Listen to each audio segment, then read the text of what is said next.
Shalom Aleichem, on est maintenant dans la halachot de Erev Kippour dans Chazon Ovadia, la veille de Kippour. Na'agu bechol tfusot Israël lasot kaparot be'erev Yom Kippourim. La veille de Kippour, pas rien que la veille de Kippour. Kavana si Kippour c'est lundi soir, alors dimanche c'est déjà, Kavana lundi soir c'est le matin, ça s'appelle Kvar Erev Kippour. La nuit aussi, dimanche, dans la nuit dimanche, c'est déjà aussi, ça s'appelle Erev Kippour. Pour ce sujet-là des caparotes. Mais pas rien que cela, on a presque toute la semaine de faire les caparotes. Alors maintenant, il faut savoir, il y a des sortes de caparotes. Sortes de caparotes, il nous dit le Rav, le minag, c'est les shrot tarnegolim, de faire la shrita des poules pour toute la maison. Même qu'il y a des questions, d'après Maran Shulchan Aruch, il dit que ça s'appelle Darkei Emori. Darkei Emori, c'est presque comme Avodah Zara. Comment c'est possible de prendre des poules? Comme ça, lui, mais c'est le minag de prendre des poules, un coq pour un homme et une poule pour une femme, pour les enfants aussi, un mâle ou une femelle. Et là, on commence à faire les caparotes. Même que Maran Shulchan Aruch lui dit que non, pas avec les poules, quand même ce minag là, il était bien fondé avant. Et la Arizal, il disait cela.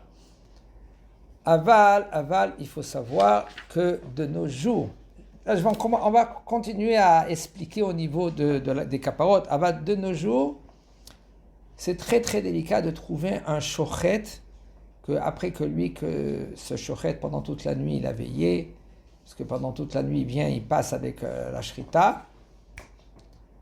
Et là, de venir maintenant de compter sur le shochet, que lui maintenant, il a vraiment, il peut sentir le couteau, parce qu'il va passer le couteau vers son ongle là, et des fois, puisqu'il est fatigué, alors il ne peut pas bien sentir si maintenant le couteau il n'est pas bien aiguisé. C'est pour cela, ça peut arriver très fort, Ken, Nevela.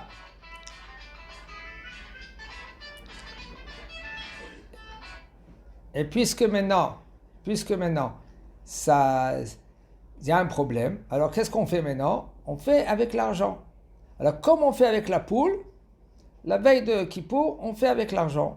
Ou on donne au Rav l'argent que lui il nous fait, ou nous on fait nous en premier, après on fait à toute la famille. Zot kaparati, zot morati, zot khalifati, zot kesef tzedaka vani ilech lachaim tovim shalom. Alors si maintenant un homme, lui quand même, il veut continuer à faire avec les poules, comme il y en a, qu'est-ce qu'il fait? Il dit comme ça, toute la famille, je vais faire pour moi aussi avec l'argent, et je prends une poule, et je vais faire les caparotes avec une poule pour toute la famille. Parce qu'il faut savoir, il y a un très grand inyan dans cela. Pourquoi on prend la poule? Ils disent, les Chachamim, que puisque quand on prend la poule, on verra la manière comment on va faire pour faire la shrita. Là, ça va être presque la manière qu'un homme il devait faire les 4 peines de mort. Vous vous rappelez les 4 peines de mort? C'est quoi? Srefa, skila, henek, ereg.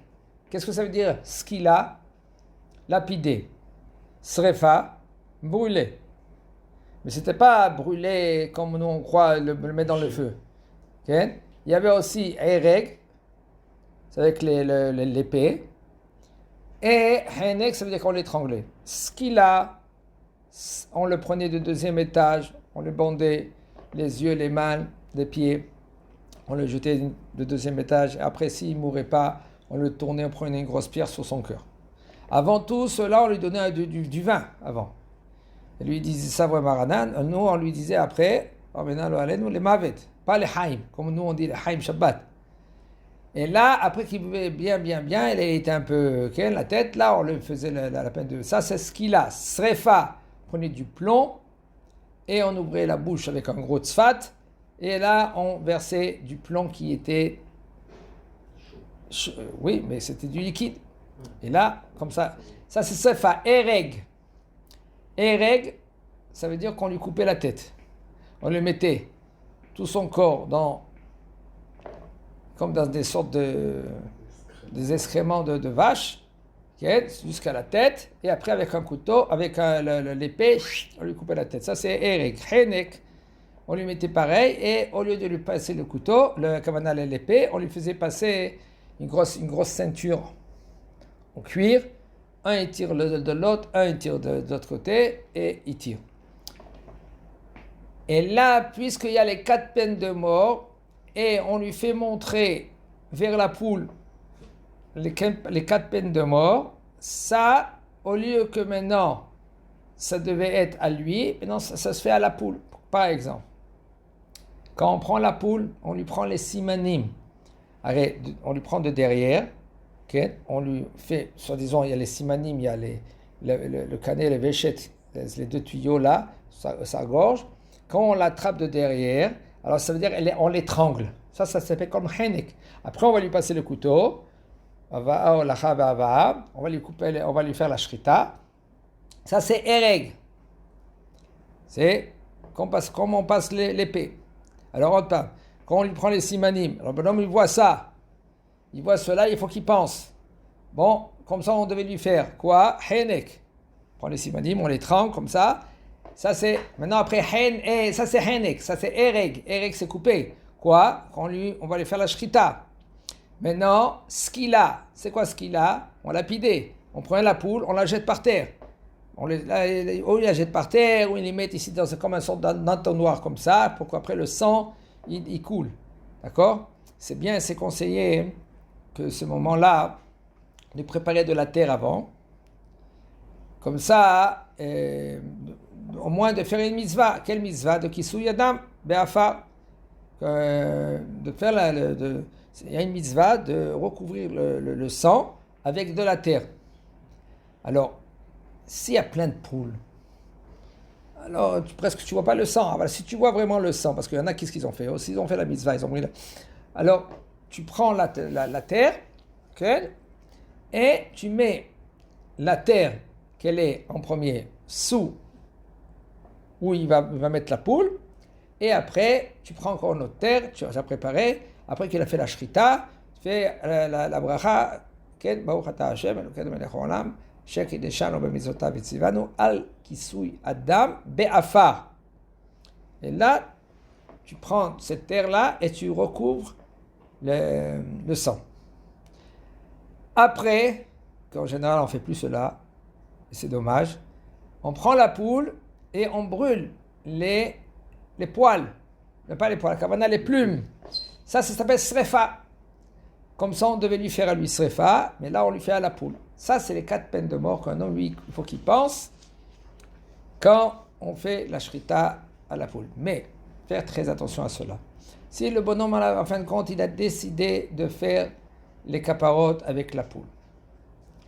Là, il faut faire très attention, en premier, que le shochet, il est un shochet compétent. Comment tu le sais, toi? Toi, tu ne peux pas savoir. Pourquoi? Parce que toi, tu n'es pas shochet. Il y a un rab que lui qui peut savoir. Le rab que lui, c'est un rab qui est compétent, qui connaît les shochatim, il connaît bien vérifier le couteau. Parce que combien de fois, il y en a des rabbanim, maintenant, il vérifie le couteau. Et il dit, ça va bien. Mais en fin de compte, il y a un autre rab, lui, il dit, mais attends, quoi ça va bien? Tu vois, après le couteau, je prends le couteau, je fais passer maintenant dans son bon droit, tu vois que le couteau, il n'est pas lisse. Comment tu peux faire maintenant shrita sur ça? Alors il faut que le shochet, lui c'est un shochet compétent. Et si Baruch Hashem, tu sais bien le payer, paye-le lui qui vient chez toi, qui te fait la shrita maintenant à la poule que tu as gardée chez toi ou aux poules que tu as chez toi. Ça c'est mieux que si tu vas y aller sur place. Et après, les poules, tu les prends et tu fais... Cette poule-là, elle va être transférée à l'argent. Tu prends l'argent, tu donnes aux pauvres et cet argent-là, tu manges couscous bouillon. D'accord? Si tu veux le couscous, si tu veux dans le rôti, il n'y a aucun problème, et c'est magnifique, c'est très bon. Mais tu vas pas ou sinon tu vas donner maintenant à un pauvre ou à quelqu'un qui étudie la Torah, que lui, voilà, il connaît, il sait que tu as fait la shrita avec un shochet, que ce shochet, il est compétent. Ken. C'est conseillé, et faire très, très attention. Tu as décidé de prendre avec la poule. Quand tu vas maintenant, par exemple, le shochet, il ne va pas venir chez toi, tu veux y aller maintenant dans l'endroit où ils font la shrita, faire très très attention, prends tes poules, tu les mets dans des caisses. Pourquoi? Parce que quand on emmène les poules à la shrita, il y a un problème. Quand les poules, en premier on fait tsar ba'alei chaim, quand maintenant les poules, ils sont dans la main de ton fils, dans la main de ta fille, et là maintenant ils les emmènent à la shrita. Les poules, quand ils voient maintenant les autres poules qu'on leur fait les shrita, ils connaissent, ils comprennent. Eh bien, ils prennent la peur. Ça fait tsar ba'alei chaim. Tsar ba'alei chaim, ça veut dire que tu leur fais de la peine. C'est un sourd de la Torah. 1, 2. Quand tu prends ta poule et tu vas vers le shochet, si maintenant cette poule-là, elle a vu l'autre poule, qu'on lui a fait la shrita, automatiquement les poumons se rétractent. Et ça, c'est très fort. C'est pour cela, qu'est-ce qu'il faut faire? Il faut que tu prépares. Okay? Il faut que tu prépares la poule, tu le mets dans une caisse. Et dans un coin, tu as fait à tes enfants en premier sur toi, Zot kaparati, zot halifati, zot temurati, zot anegoliye. Les shrita, vani, les haim tovim ou le shalom. Tu fais 3 fois ça. Après, tu vas faire maintenant à ta femme. Même que ta femme, si elle est nida, quand même, il y a encore un problème, tu fais en l'air. Après, tu fais à tes enfants et tu prends tous ces poules-là, ou tu prends une poule et un coq pour les mâles et une poule pour les femelles. Et là, tu les mets dans la caisse et tu vas vers le shochet. Tu laisses dans la caisse. Quand maintenant, voilà, le shochet, lui, il est prêt. Là, tu as déjà préparé, tu l'as pris déjà la poule avec, par exemple, ces ailes-là, gentiment. Et après, tu les donnes au shochet. Mais la poule, elle n'a pas vu les autres poules qu'on lui a fait la shrita.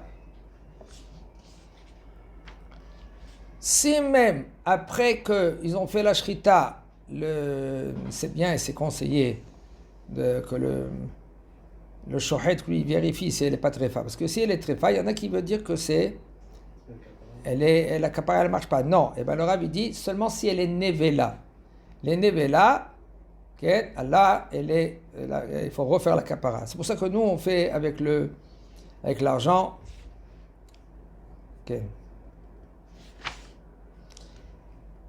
On a fini les kaparotes. Il faut savoir, la nuit, il y en a qui font les slichot la nuit. Il y en a qui font les slichot le matin, à l'aube. Et quand même, il faut savoir que même si tu as fait après l'aube les slichot, il y en a qui font après l'aube les slichot, s'ils ont prié, puisque dans la tfila, on ne fait pas tahanunim, parce que tout veille de fête, on ne fait pas tahanunim. Aval, même la veille de Kippour, même la veille de Rosh Hashanah, la veille de Kippour, quand même on ne fait pas tahanunim, c'est pour cela, celui qui veut faire les slichot, il peut faire les slichot, aval, hatanu, avinu, pashanu, tout cela, il ne faut pas le dire. C'est pour ça qu'il y en a qui font les slichot la nuit, comme ça on pourra dire normalement tous les slichot.